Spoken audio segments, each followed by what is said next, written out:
Bonjour à tous et à toutes. Aujourd'hui, on continue notre série un peu spéciale sur les crypto-monnaies avec comment miner du Bitcoin pour gagner de l'argent. Miner des Bitcoins peut se faire de plusieurs façons, individuellement depuis chez soi ou en rejoignant un pôle de mineurs. Alors, commençons dès maintenant avec le Bitcoin en cloud mining. La méthode la plus simple et économique pour miner du Bitcoin, c'est de faire du Bitcoin cloud mining. Le Bitcoin Cloud Mining consiste à utiliser la capacité de calcul d'une entreprise spécialisée dans le minage de Bitcoin. D'une certaine façon, en procédant de la sorte, vous louez la capacité de calcul et de stockage de l'entreprise concernée. C'est comme si vous louez un ordinateur à distance qui travaille pour vous. Avec le cloud mining, pas besoin de connaissances techniques ou d'acheter du matériel minier coûteux pour faire le minage. Vous n'aurez pas le risque d'endommager le processeur de votre ordinateur non plus et vous éviterez les frais d'électricité qui s'appliquent dans le minage individuel. Le cloud mining est aussi plus rapide et permet de miner des bitcoins et vos premières crypto-monnaies en seulement quelques heures. Certaines plateformes permettent aussi d'acheter du bitcoin.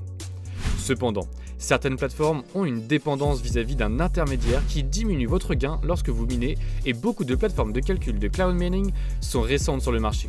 Donc assurez-vous de choisir une plateforme réputable. Alors, vous vous dites sûrement que tout ça est très intéressant, mais concrètement, miner du bitcoin, c'est quoi ?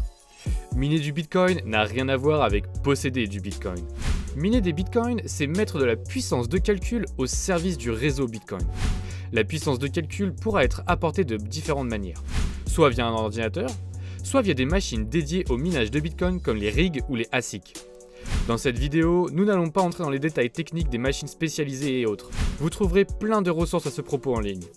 D'ailleurs, si tout ceci vous semble un peu trop compliqué, vous trouverez en description un lien un peu spécial, mais on en reparle un peu plus tard. Alors, la puissance de calcul acquise va pouvoir servir à plusieurs choses dont la plus importante est la sécurisation et la vérification des transactions entre les utilisateurs de Bitcoin. Cette puissance de calcul va également permettre d'assurer le fonctionnement de la blockchain en vérifiant que les blocs s'articulent bien les uns à la suite des autres. Je vous ai déjà expliqué les bases de la crypto et de la blockchain dans cette vidéo. Donc n'hésitez pas à aller la voir s'il vous manque encore quelques informations. Le Bitcoin fonctionne selon le principe qu'un bloc doit être miné toutes les 10 minutes. Contrairement aux monnaies fiduciaires comme l'euro ou le dollar, le Bitcoin est donc produit par les utilisateurs. Le minage est une opération réalisée par des ordinateurs très puissants qui mettent leur capacité de calcul au service de ce que l'on nomme la blockchain. Alors, ce lien cadeau en description. C'est un lien qui vous mènera vers une vidéo que j'ai créée pour vous, mes chers abonnés d'Objectif Millionnaire. Une méthode ultra détaillée qui a déjà rendu riche pas mal de personnes. Je vous laisse aller voir, la vidéo est totalement gratuite.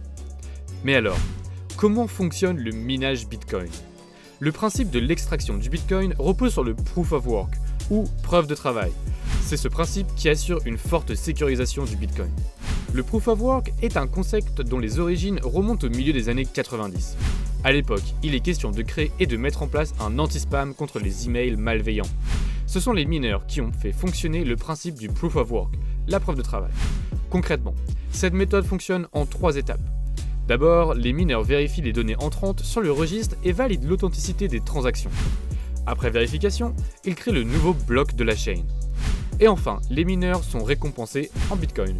Le Proof of Work viendra déterminer par un certain nombre de règles, qu'on appelle le consensus, quel mineur pourra générer le prochain bloc et comment seront répartis les fragments de Bitcoin entre les différents mineurs impliqués dans le réseau Bitcoin. Et une des forces du système est qu'il est précisément visible de tous. Chacun peut agir et détecter une fraude éventuelle. Le système repose sur une très grande transparence et c'est ça qui en fait sa force. Les avantages à miner du Bitcoin. Tout d'abord, être récompensé en Bitcoin dont le cours pourrait encore s'apprécier après avoir correctement résisté à la crise sanitaire. Ou encore participer à la sécurisation collective du concept. C'est l'un des axes forts du Bitcoin, son système de contrôle totalement décentralisé des transactions. Faire partie d'un concept décentralisé, loin des systèmes de paiement traditionnels. Il y a également le minage en collectivité, via un pool de minage ou par l'intermédiaire du cloud mining, qui permet d'offrir plus de chances d'obtenir des bitcoins. Et enfin, bien sûr, le meilleur de tous, c'est de générer de l'argent en restant tranquillement chez soi. Alors je comprends que tout ça puisse vous emballer et vous vous dites sûrement que se mettre à miner du Bitcoin est une bonne idée. Alors juste avant de voir les inconvénients, j'aimerais vous dire que vous êtes libre d'essayer bien sûr, mais personnellement, je vous le déconseille fortement.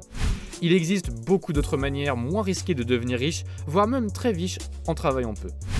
On en a déjà exposé pas mal sur cette chaîne, donc je vous invite à jeter un coup d'œil dans nos autres vidéos. Sinon, n'oublie pas le cadeau en description de cette vidéo, ça vaut le coup d'œil et c'est gratuit. Alors, comme promis, voyons maintenant les inconvénients à miner du Bitcoin. Tout d'abord, un coût de l'électricité très élevé. Cela diminue fortement la rentabilité du minage puisqu'en France, l'électricité est bien plus chère que dans d'autres pays du monde, comme en Chine ou dans d'autres pays d'Asie. Il nécessite également du matériel de haute technologie. Si le minage de Bitcoin est énergivore, il nécessite également de recourir à du matériel technologique qui coûte parfois très cher. C'est encore un point qui vient raboter la rentabilité. Il y a également le fait que le minage du Bitcoin est très énergivore à l'échelle de la planète. Certaines études tentent à prouver que le minage représenterait une plus grande consommation électrique que des pays entiers comme Israël, la Suisse ou encore la Grèce. Il y a aussi la difficulté du minage qui est augmentée tous les 2016 blocs, ce qui peut rendre le matériel de minage rapidement obsolète. Enfin, si vous minez individuellement, vous aurez peu de chances d'être considéré comme le créateur d'un nouveau bloc. Alors, finalement, vaut-il mieux miner ou acheter du Bitcoin ? Les deux opérations sont totalement différentes. Le minage ne vous rend en aucun cas propriétaire des Bitcoins que vous minez. Si vous souhaitiez miner plutôt qu'acheter, alors je vous conseille de le faire par cloud mining. Si votre profil est plus celui d'un investisseur, l'achat de Bitcoin sera probablement une solution plus adaptée. Si vous avez un budget assez restreint, vous ne vous lancez pas tête baissée là-dedans et explorez bien toutes les options qui s'offrent à vous pour gagner de l'argent sur Internet. On va bientôt sortir de nouvelles vidéos sur la chaîne qui parleront de crypto et de moyens intéressants de gagner de l'argent, donc n'hésitez pas à vous abonner pour ne pas les manquer. Je vous remercie du visionnage et je vous dis à bientôt dans une nouvelle vidéo.